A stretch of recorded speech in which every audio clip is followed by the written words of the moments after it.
Bienvenidos y bienvenidas a un nuevo capítulo de Lo Justo y Necesario transmitido por el Periodista TV desde el barrio de Bellas Artes.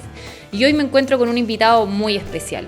Él es escritor, Premio Nacional de Literatura 2014, considerado una de las figuras más importantes de la literatura latinoamericana. Antonio Skármeta, ¿cómo estás? Muy bien, ¿tú?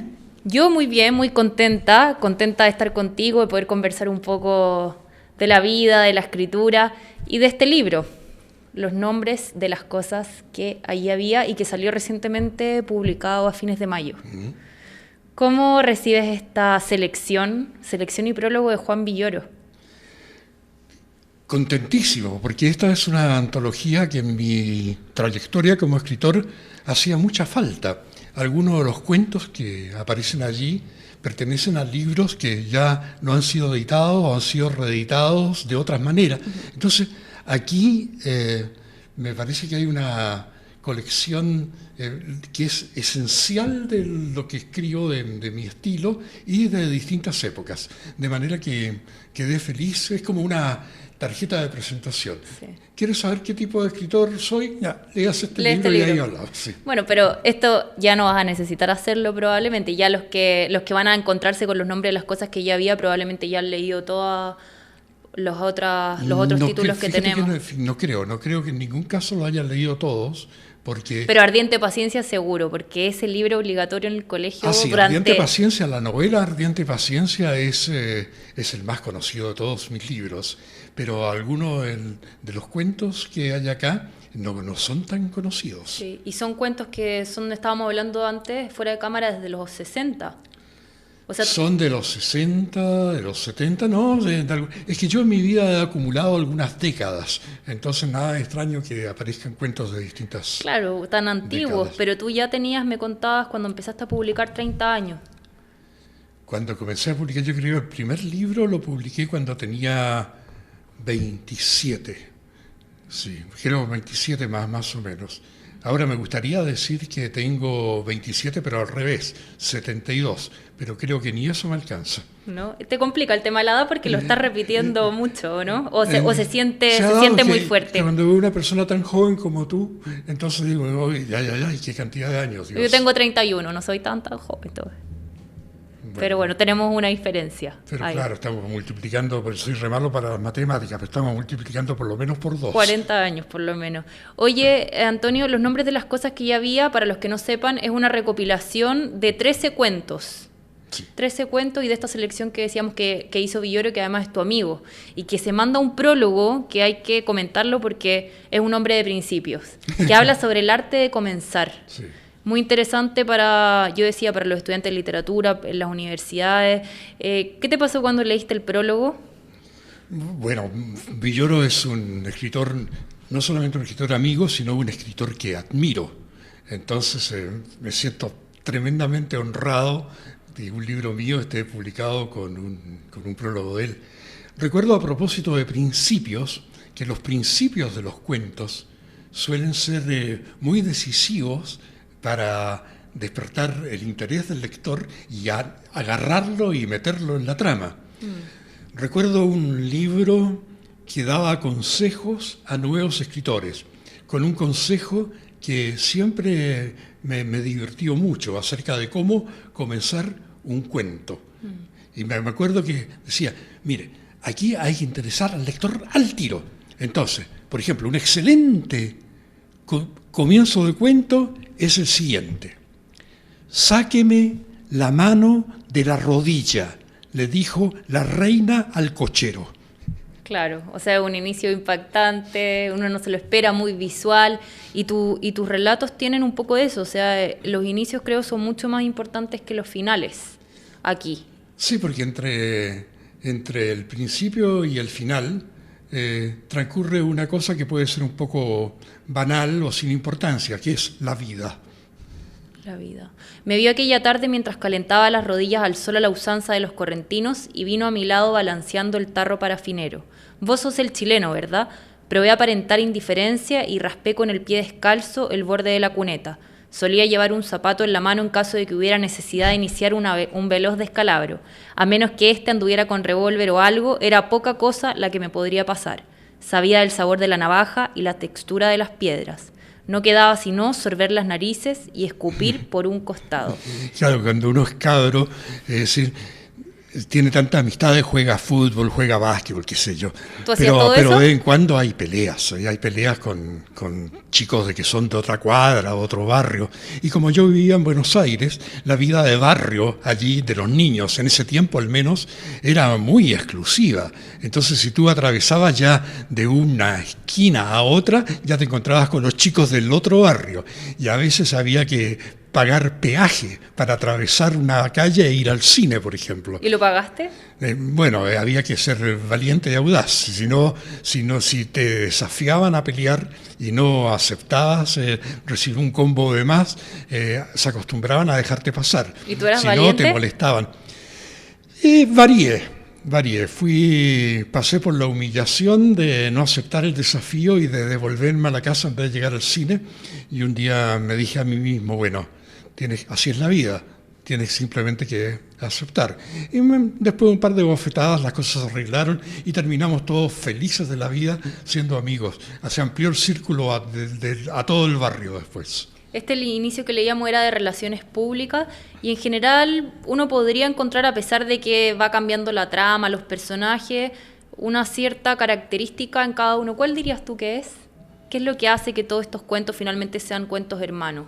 Además de que el autor los escribió, por supuesto. Sí, lo que te voy a sugerir que lo común que tienen los cuentos de Antonio Skármeta, claro, son cuentos de alguien que ve la vida de cierta manera y sabe que la proporción entre relato y emoción tiene que ser rítmica y al mismo tiempo contenida. Entonces yo creo que eso es lo que caracteriza a estos relatos, una cantidad de ritmo y de contención, o sea, no dejar que los cuentos se desborden, sino que a pesar de que hay emoción, que hay sentimiento, que hay imágenes, vayan en su camino inexorable hacia el final.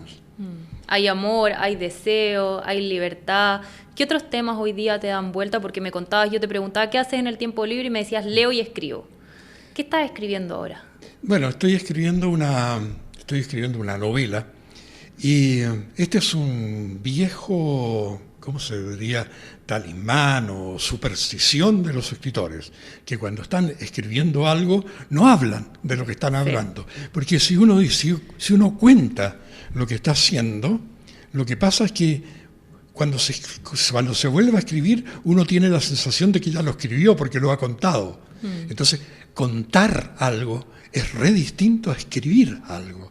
Contar es decir la anécdota que tiene un relato, pero escribir eso es otra cosa, es traer un mundo presente a través de las palabras. Entonces, cada vez que uno cuenta algo que está escribiendo o ha escrito, como que se te cae el mundo a los pies, decir, no, es que no es esto nada más. ¿Cómo empezar a explicar que no es esto? Es todo y no puedo expresar todo, sino de la única manera que puedo expresar todo, escribiendo este cuento. Pero las memorias no las estás escribiendo, eso sí podemos contar. Las memorias no, porque siempre me ha parecido que ya las memorias tiene que haber más experiencia de la vida que la que yo aún tengo. Es decir, como que me faltan todavía unos 3 o 4 años para dar, como dicen los relatores deportivos, el puntapié inicial. Pero las vas a escribir. Bueno, ganas no me faltan, pero primero que nada hay que convencerse de que la vida que uno ha vivido tiene alguna importancia. ¿Y tú crees que te queda alguna duda que no? Bueno, hay que revisarse y ver si en algún momento se le ha pegado el palo al gato. Ahí vamos a reconsiderar ese tema. Bueno, con El cartero de Neruda quizás sí lo hiciste. Sí, El cartero de Neruda sí fue una obra muy, muy conocida. Pero también los cuentos que están acá, los nombres de las cosas que allí había, en verdad esto es lo que más me gusta de mi literatura. ¿Sí? Porque me formé como cuentista, crecí escribiendo cuentos. Cuando escribí El cartero de Neruda, ya tenía una trayectoria como cuentista y tenía la mano bastante suelta. Tanto así que yo creo que una gracia posible que tendría El cartero de Neruda es que la concepción de esa novela es casi como la concepción de un cuento. Es muy redonda, es muy, el final es muy, muy agarrador, ilumina muy bien lo que el resto de lo que se ha escrito hasta ese momento. No es por elogiarlo, sino que por describir una técnica. Yo creo que es una novela, El cartero de Neruda, escrita con la técnica de un cuentista. Así como también he escrito cuentos que se me han prolongado, que se han ahondado con la atmósfera que debiera tener una novela. Hay una foto que vi que aparece en Neruda, Rulfo y tú. Esa foto como histórica en blanco y negro. Esa es una foto preciosa. Claro, recuerdo la situación en que se tomó. Estábamos visitando la casa de Neruda en Isla Negra. Había un encuentro internacional de escritores en Viña del Mar. Tú eras jovencísimo. Claro que sí. Y hubo una excursión desde Viña, en un bus nos llevaron los escritores a la casa de Neruda, y Neruda ofreció un cóctel, se portó muy generoso, nos dio de comer rico. Como solía hacer, ¿o no? Y allí estaba Rulfo. Y yo en ese momento era un joven profesor en la universidad, fascinado con la obra de Juan Rulfo. Entonces, cuando lo vi allí, inmediatamente le caí encima y comencé a hablarle de su obra, con la pedantería que uno tiene cuando es joven, a explicarle a Juan Rulfo qué es lo que él había escrito.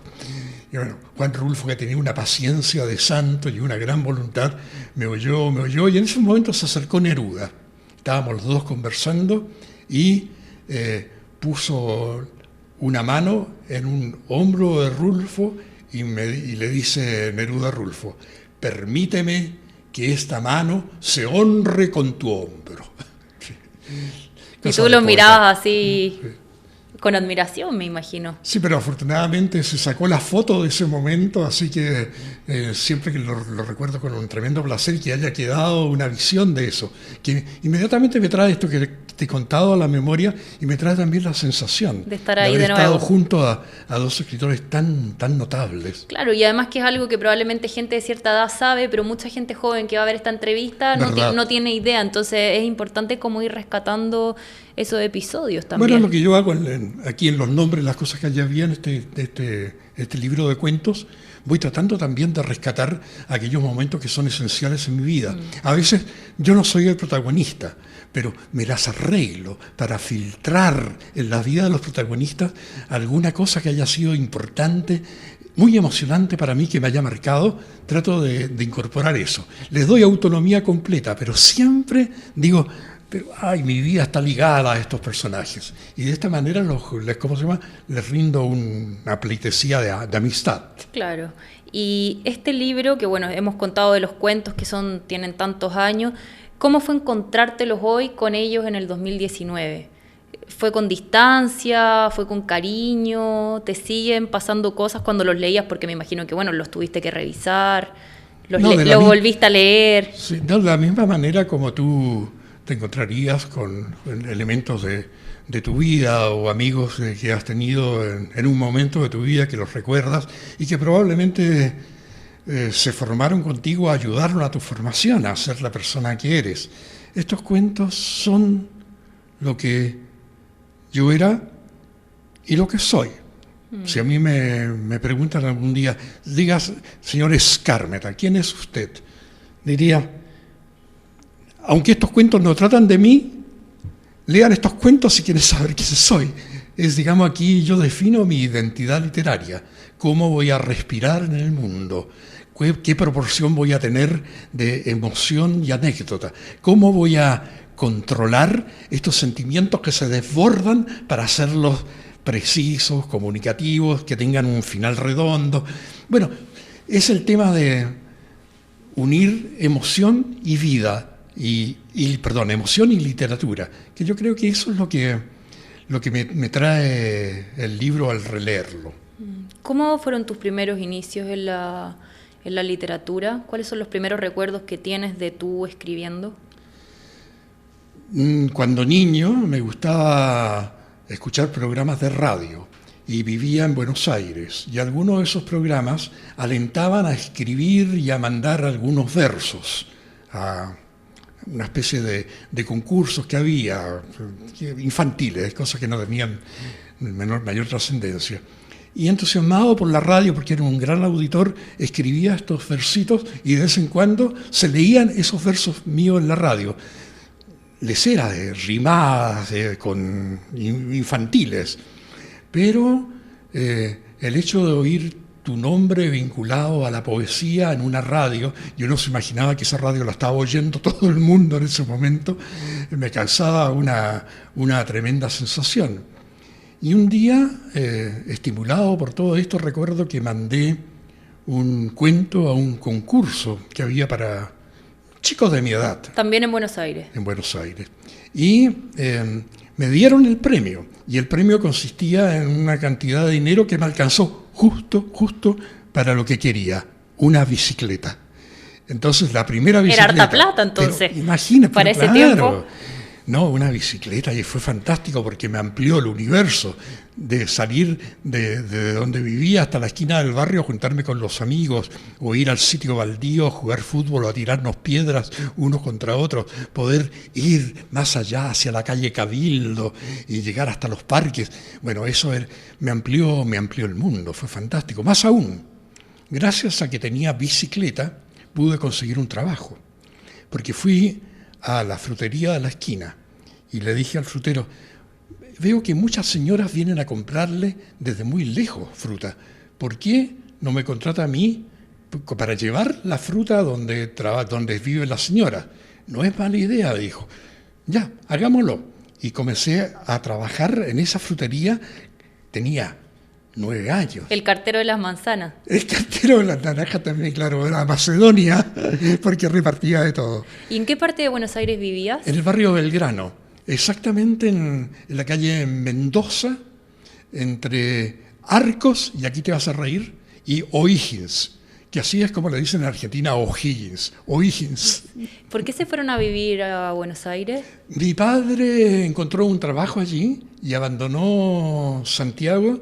Primero se fue solo y a los pocos meses nos llevó a todos allá. ¿Cuántos años fueron en total en esa etapa? Porque tú después volviste a vivir en Buenos Aires. Después volví a vivir a Buenos Aires. Otra etapa más dura. Después de Buenos Aires estuve un año en Antofagasta también, que fue... ¿Y tú naciste en Antofagasta? Especial. Nací en Antofagasta. Sí. Volví a las raíces, o mejor decir, a las olas. Había pocos árboles, pero muchas olas. ¿Cuántos años viviste en Buenos Aires? 3 años. 3 años en la infancia. Sí, pero fueron unos años tremendamente felices, porque es el momento en que está abierta completamente su sensibilidad a todo. Y la buena suerte que tuve que también en Buenos Aires ya comencé a escribir cuando niño. Y los profesores detectaron que yo tenía este interés en la literatura y la alentaron. Entonces me ponían unas notas descomunales por cualquier cosa que hacía, y cada vez que había algún acto celebratorio, como el Día de la Independencia, el Día del Descubrimiento de América, cualquier cosa, entonces ponían a recitar al chileno. Sí. Entonces yo ahí con delantal blanco, una escarapela argentina, la solapa, recitaba versos que aprendía en distintos libros que me iban regalando mis padres.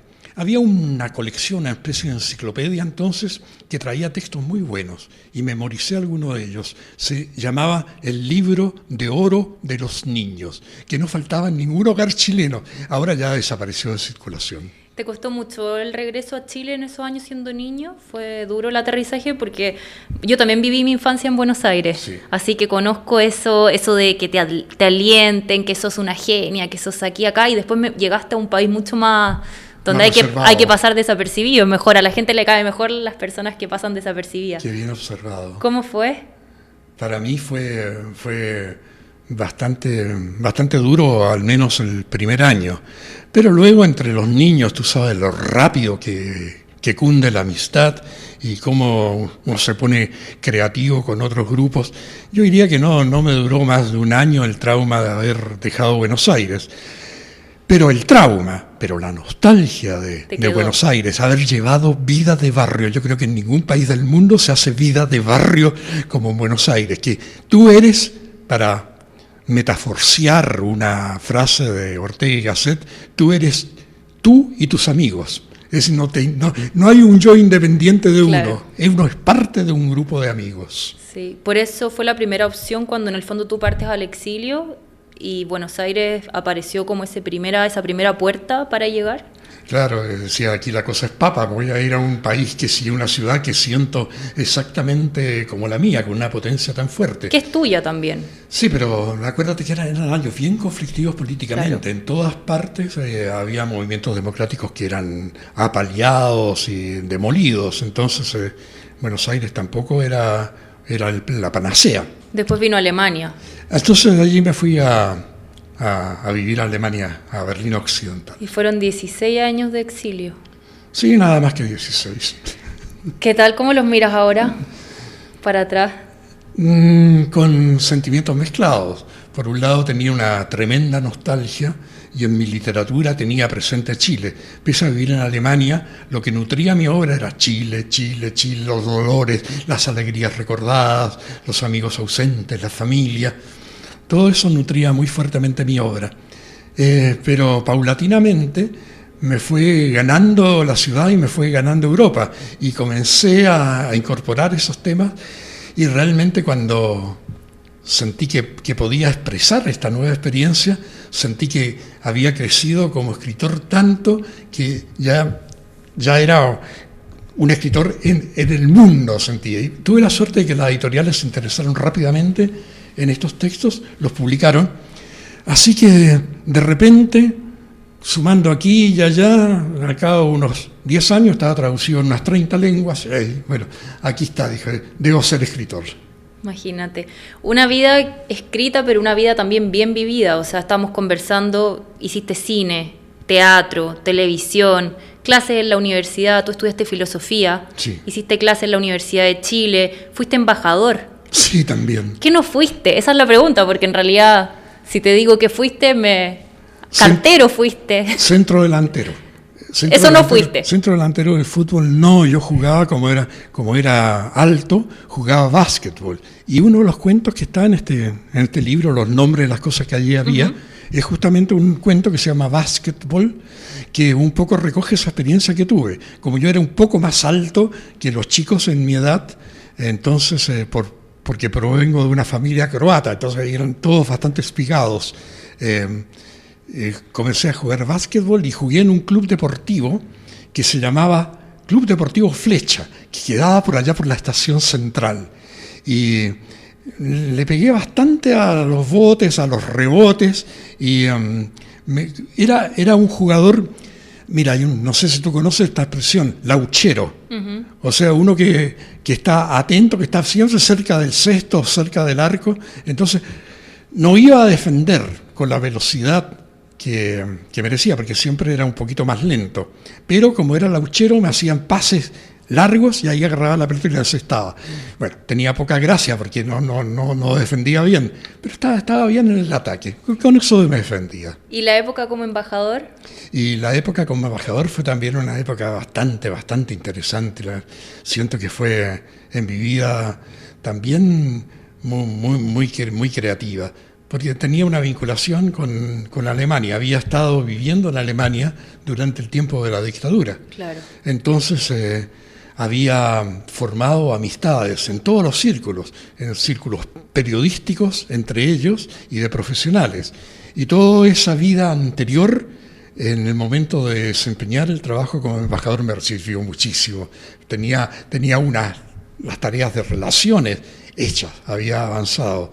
De manera que creo que fue un proceso bien fluido. ¿Y viviste en Estados Unidos también? Viví en Estados Unidos primero patiperreando. Y de ese patiperreo dan cuenta algunos de los cuentos de los nombres de las cosas que allí había. Publicado por Editorial Alfaguara, para que anoten, vayan a buscar en las librerías porque ya están en todas partes. Bueno, allí hay un cuento bastante dramático de un tiempo en que fui a Estados Unidos patiperreando, simplemente por la atracción de vivir en ciudades que aparecían en las películas, que yo jamás vería.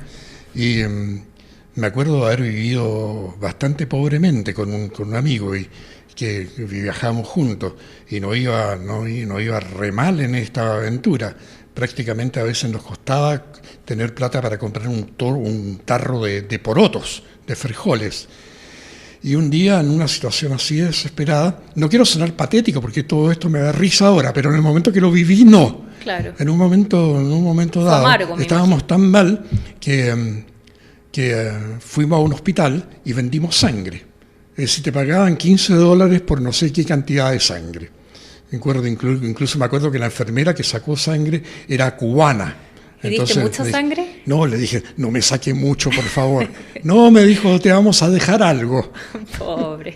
No, son momentos en que uno se ríe. Sí. Pero Ahora. tú no te imaginas los tallarines con salsa abundante de tomate y albóndigas que nos comimos después de esa sacada de sangre. Me imagino. Bueno, lo que estábamos contando, viviste en Estados Unidos y ahí hiciste tu tesis sobre la narrativa de Julio Cortázar. Estudié en Columbia University, estudié en el departamento de lenguas romances, hice mi tesis en literatura latinoamericana y elegí a Julio Cortázar. ¿Y por qué lo elegiste? En esa época, bueno, me imagino aparte que estaba muy de moda. No, estaba absolutamente fascinado por Rayuela, que era una novela que tenía toda la complejidad del mundo. La sigue teniendo. Y al mismo tiempo la espontaneidad de un escritor tan completo, tan sutil como Cortázar. Ya después, con el paso del tiempo, me fui haciendo más adicto a los cuentos de Cortázar que a la novela. Pero en ese momento sí, viví sumergido en Rayuela con pasión. Y en los nombres de las cosas que ya había, Juan Villoro los compara a ambos en el prólogo. Hace una comparación entre Skármeta y Cortázar. Voy a volver a ella, a ver qué dice. Fuiste miembro también del Movimiento de Acción Popular Unitaria, del MAPU, en esos años. Y después, bueno, vino lo que ya conversamos, el exilio. Políticamente hoy, ¿cómo vives la política? Bueno, la sigo con atención, sin estar militando en ningún partido. Bueno, mis simpatías están con la Concertación. ¿Todavía? Sí. Hoy nueva mayoría. Sí. Yo intento escribir lo mejor que puedo, trato de ser muy auténtico y de exponer en esa autenticidad toda la técnica literaria que me podrían haber enseñado los años y la experiencia de ser escritor. Ahora comprendo que con eso no me alcance para satisfacer a algún crítico, pero son gajes del oficio, que alguien te demuele, el aporreo también es parte de la vida. Lo seleccioné porque últimamente hablando con amigos y amigas escritoras hablábamos de eso, de cómo uno enfrenta de repente los comentarios, las opiniones de los críticos, y me pareció que era una frase que podía ser importante conversarla. Qué bueno que te llame la atención en ese sentido. Te he de decir que si hay algo peor que la demolición es la indiferencia. Es decir, que se publique un libro y no llame la atención de nadie ni siquiera para que te lo demuelan, eso es más triste, eso es más melancólico para un escritor joven. Ladran Sancho, señal que ahora, si todos los críticos te demuelen al mismo tiempo, eso es preocupante. Hay que pensarlo. Pero si tienes 70, 30, 80, 20, los porcentajes, uno está bien. Antonio, te contaba que me llegaron preguntas antes de entrar acá al estudio, y una de esas preguntas era: pregúntale a Skármeta si volvería hoy, en el 2019, con un programa como el Show de los Libros, que bueno, es súper recordado por muchas generaciones. Yo era chica y lo conocí. No, es verdad, te confirmo que el programa es recordado porque aún hay gente que me ubica en las calles y me lo recuerda. Y es una pregunta que me hacen frecuentemente: ¿cuándo vuelve el Show de los Libros? No, digamos, no hay ninguna perspectiva de que vuelva, y si lo volvería a hacer, no tendría que ser en las condiciones tan parcas que teníamos en ese momento, porque era un programa que se hacía con el esfuerzo de mucha gente, pero no tenía grandes recursos de producción. Ahora, con los niveles de producción que tienen los programas, digamos, para conseguir ese efecto que nosotros lográbamos con el programa, habría que tener más recursos. No podría decirse que ahora, para hacerlo así, que sería un programa barato. No. Para terminar, 78 años tienes, ¿cierto? Lo mira, piensa. Adrede dejé la calculadora en la casa. Ah, ya. Bueno, pero con la X edad, ¿te sientes contento? ¿Te sientes satisfecho con esta vida? ¿Con lo que hiciste? ¿Con lo que no hiciste? Me pones en un tema conflictivo. Si digo que sí, diría, pucha, que poco autocrítico. Si digo que no, sería ingrato. Entonces, vamos a dejarlo 50-50 y mantengamos el balancín de la duda. Muchas gracias, Antonio Escármeta, por estar con nosotros aquí en Lo Justo y Necesario. Vamos a estar esperando las memorias para venir a conversar de ese libro que probablemente en su momento va a dar mucho que hablar. Bueno, pero buena parte de mi vida está acá, en los nombres, las cosas que allí había. Y muy bueno, muy interesante y absolutamente recomendable. Gracias por estar aquí con nosotros. A ti. Gracias a ustedes y nos vemos en un próximo capítulo de Lo Justo y Necesario por El Periodista TV.